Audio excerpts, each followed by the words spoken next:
I know you're going to be embarrassed by this, Steve Tatone, but you're a local legend. You're a local legend, and for a guy like me that grew up watching television, that was my babysitter television. I mean, you were on all the time. A deprived child. It was a deprived child, but come on, Steve Tatone, for crying out loud, the commercials and Drive a Little, Save a Lot. Buy American. Buy American. Absolutely. See me personally. You're right, and Neil Diamond, huge Neil Diamond fan. Still a Diamond head. Still a Diamond head, and then Holiday Aid. For the folks that don't know, and before we talk about the film, what you're doing now, tell them a little bit about Holiday Aid. Now, this was really cool, and if you're under 40, you have no idea. If you're over 40, you remember. Well, it's still going on, thank God.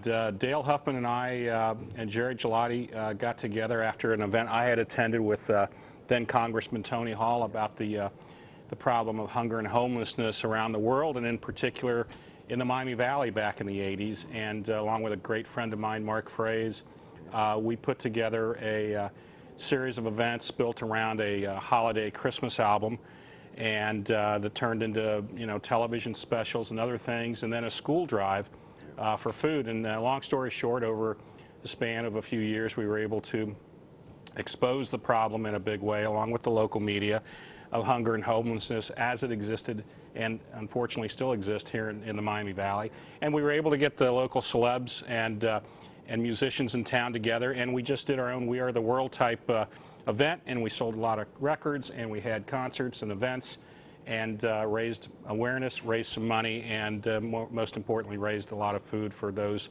families struggling, at the time. And I'm so grateful that people like Al Schneider from Miller Valentine and others, since I've left town, have continued it in this form of this huge, I understand, school drive that happens throughout the holidays, and it's just expanded to such a degree. I'm very proud that it still goes on, and that people are responding positively to those in need here in town. Yeah, what was nice too is, we're all competitive here, but you got the stars, the local celebrities from all the stations together under one roof. I mean, it was a who's who. It was literally a who's who. Everybody put the competition aside and said, we're out here for this one goal. Great. We sang songs, we wrote some original stuff, and created Christmas albums every year, and it was phenomenal to see the embrace and the togetherness in a collective way to help those in need. And it was a special time in my life and my family, and again, the friends and businesses that helped out through those years. And still going strong. Yeah.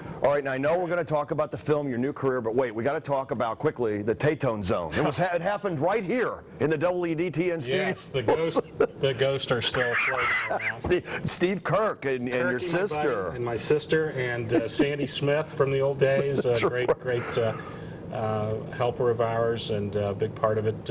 Overnight movies it was, folks, if you know you do. And some of the greatest movies ever. Well, I mean, unfortunately, I look back at some of those tapes. We did like 10 minutes of movie and 15-minute commercial. Right.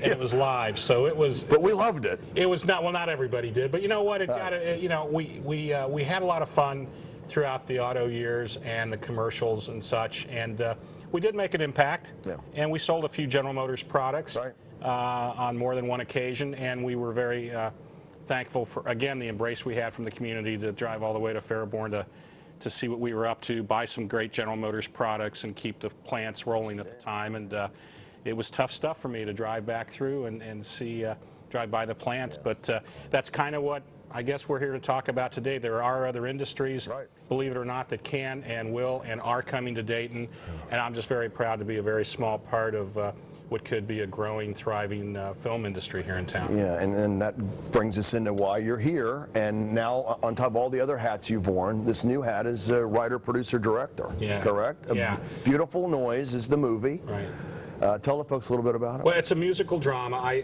5 years ago, I kind of walked away from a concert career that I'd been actually started here in Dayton as a sideline. Breaking in and cutting my teeth over at Jilly's with good friend Jerry Gelati, and working on a lot of different music acts.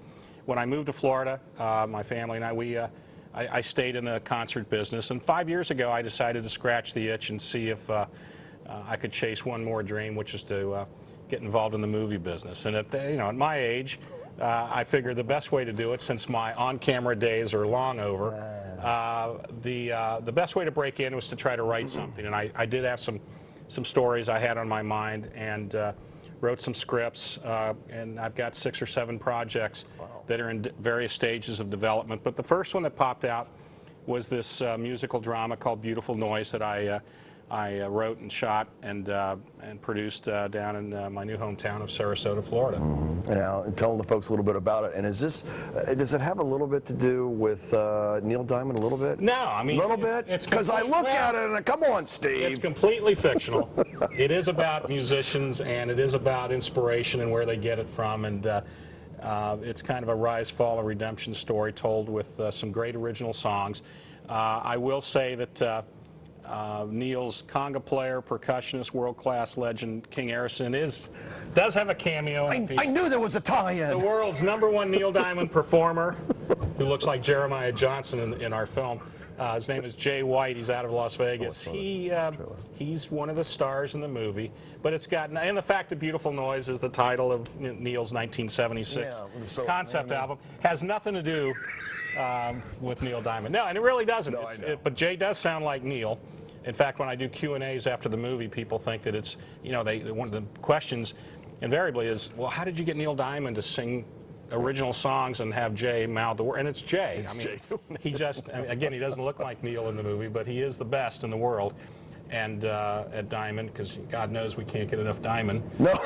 So anyway, really true. so Jay's Rock and Roll Hall of Fame inductee now. Yeah, finally. So Jay's does a great job on the film, as do the primary cast. One of which, Kimber Cleveland, who wrote a lot of the songs, is going to actually be performing. Our film premieres here at the Dayton Film Festival Saturday at 3:15 at the Neon, and then Kimber, who's going to be at the film with me, performs at Jilly's Saturday night at 9 o'clock.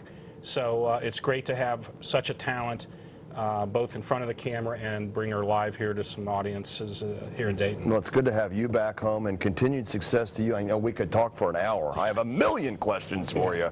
But so you said quickly before we wrap, you've got some more projects on the burner. So you're liking this writer, producer, director I love it. thing? No, I should have been doing this all along, Really? I guess. I mean, the car business has been very good to my family for decades here in Dayton and Fairborn, and we're very proud to have been part of that fabric and to do what we could in the car business. But me personally, it took me a while to figure out what I wanted to do. But directing and writing and producing movies at this stage, independent films, both in Sarasota, and I'm talking to some folks about bringing a project here to town, which would be cool. great. Yeah. But yeah, I love the business, and I take to it like fish in water, so I'm having fun with it. All right, WDTN.com. Go to Booker's Beat for more information on the Film Dayton Festival, and Steve will have it all there for you.